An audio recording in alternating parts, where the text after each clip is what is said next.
We are sitting here with John Special Ed Heiser.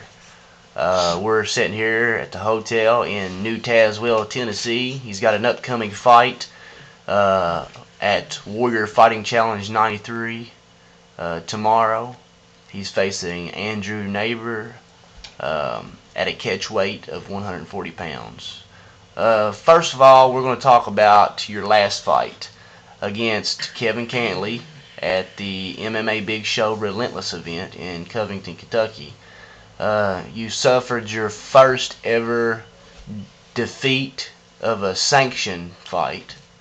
The only other defeat you had, which really don't count, was a non-sanctioned fight against Rocky Ashby. But tell us a little bit about the fight, what happened, and the moments of the fight. Well, pretty much, I went into the fight a little underprepared. I heard he was a good striker, so I was looking more for the strikes. Figured I'd put my game plan to the ground, try to use some jiu-jitsu and get him tapped out. But in the midst of it all, you can never really plan your fight out. It usually goes the opposite way that you plan it. But, well, we started going at it, and got a good slam, things like that. Things were going good for a minute. Then I slammed him up against my corner of the cage, and my mouthpiece popped out of my mouth. And everybody, the judges, my cornermen and the ring girls, I was facing them with my face up against the cage, and they was all yelling for my mouthpiece. So yeah, it looked like there was some commotion over there. Yeah, it was. It was my fault. No matter how you look at it, I just got confused and really. What did the referee touch you for? It was I don't know, man. I was so confused. I really don't know. He came up to the side of us both, which I couldn't really see until I watched the video, but I could feel him.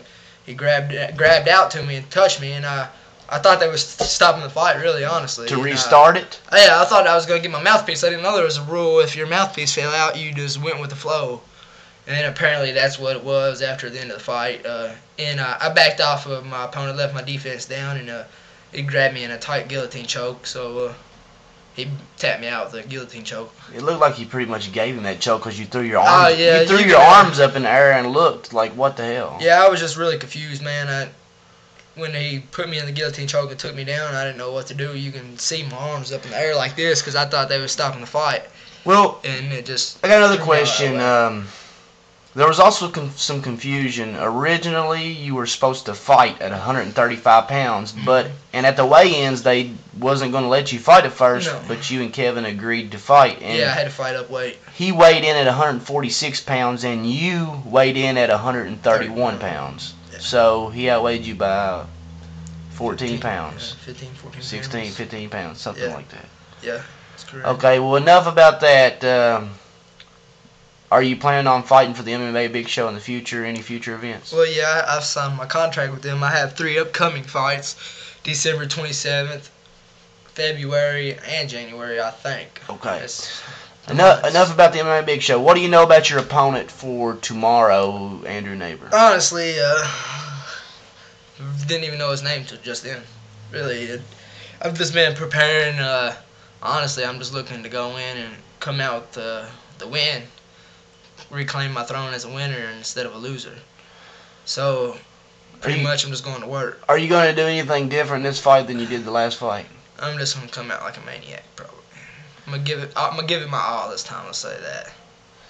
Right. So you're gonna give the true meaning to Special Ed. Yeah, that's what I intend to do. The retard strength. That's right. Let it be shown. Okay, one more question.